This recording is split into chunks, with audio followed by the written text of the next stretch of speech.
Hi there, it's Rachel Gregg and welcome to my YouTube channel. In this video I'm going to be sharing with you my completed pages for February. This is for my journal prompts that I've been doing this year for 2022.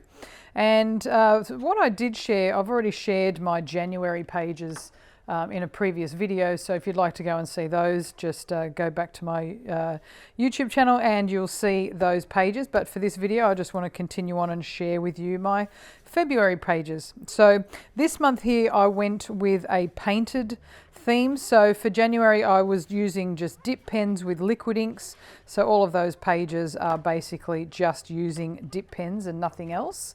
But for these pages here, I wanted to start a new type of layout and theme just to keep it different to January, just to mix it up a bit and keep the journal a bit interesting. And what I've done here is I decided to do each page with a square kind of painted panel, so in the center of the journal page, and then created a nice little background there that I could then journal onto. So I just started here by creating my title page. This is the page where I print out the printable, which you can download here from my website at rachelgregg.com. You can also find it on my Instagram, which is just at rachelgregg. And there's the hashtag there if you want to find it via the hashtag, which is RG Journal Prompts. So this is the list of questions we had for February. I've printed it out. It's gone a little bit crinkly here because of the paint that I had underneath. I didn't put it down 100% flat, but that doesn't matter, just adds a little bit of texture to the journal.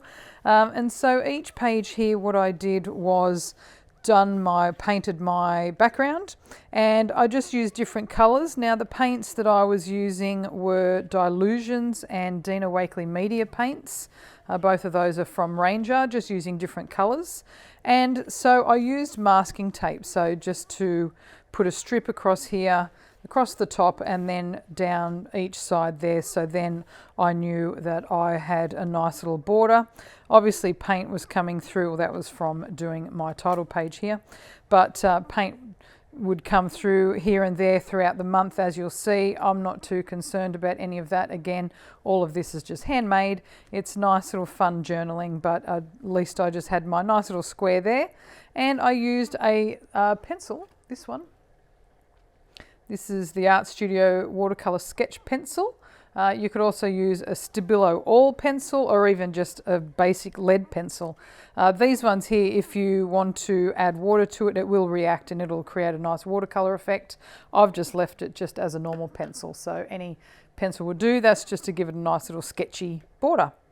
And the other thing I did is use some stamps. These ones here are from Darkroom Door, just using different postmarks, just to add a little bit of stamped bits and pieces on the page.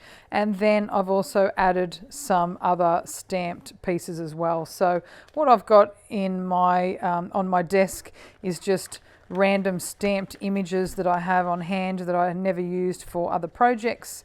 So if I'm creating other projects, or if I'm just sitting down and just creating little watercolors or whatever I'm doing, and I don't use them on other journal pages or cards or anything, I'll just put them in my little pocket here. I've also got these are all leftovers as well from making cards or other journal bits and pieces. This is just my flower pocket where I've got all different stamped bits and pieces from flowers. So I just have these on hand and they're easy just to trim out and then add them to your journal pages. So I'm just going to give you a little quick flick through and just show you different ways that I've decorated each of the squares. So this one here I just did a little bit of drawing myself, just a bit of sketching. This here is just going through a stencil. So this is the large fern stencil from Darkroom Door, and I've just done paint through that, and then I've used a moonlight pen, which it's a really nice pen that as it dries, it becomes brighter. So it was really nice just to outline that stencil.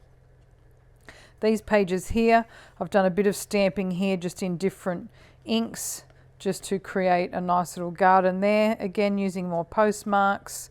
And sometimes I've used stamps that go with what the journal prompt is. Places you'd like to travel to. So for this one here, I used a stack of suitcases.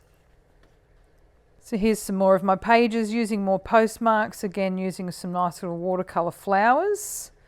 And this one, how do you celebrate birthdays, and just using a nice little candle stamp down the bottom. So you can see here how you can utilise stamps just to give a little bit of imagery to your journal pages.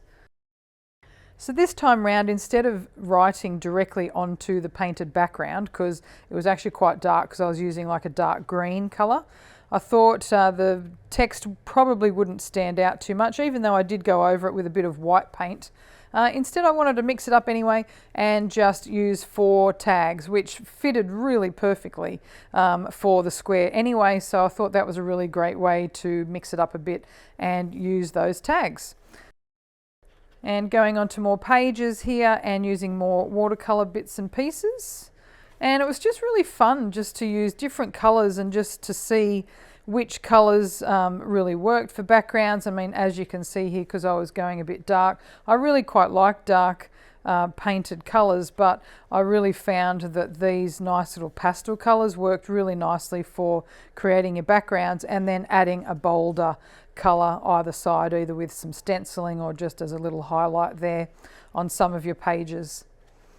And again, see with these ones here with the little stamped pieces, you can stick them on top. You can stamp directly onto your background, but then these ones here, as you'll notice throughout all the other pages, you can just stick them on top, and when you've got that little white outline, it kind of pops it off the page, and because it's dimensional, like it's another layer, it just adds another dimension there to your journal. So again, just using up some of these little stamped bits and pieces that I have. Some really nice colours. I was really liking just the different blends you could get with the different paints, and all I was doing with these paints was just basically swiping it over. Obviously I was getting some bleed going through underneath some of that masking tape, but again I just think it adds to the journal. And I just kept it consistent using some postmarks again with some of these leaves and these flowers. And then we're up to March. So March I'm doing a whole different thing, which I'll share when I complete all those March pages. So I hope this has given you some good ideas on how you can journal in an art journal but with lots of writing, and how you can create fun coloured backgrounds and journal and stamp over the top. So you can find all of the journal prompts on my website. Just head over there, rachelgregg.com, and go to the blog where you'll find the journal prompts blog post. And if you'd like to share some of your journal pages, just use the hashtag #RGJournalPrompts on Instagram, and you'll see what everybody else is creating as well. I hope this has inspired you, and thanks so much for watching.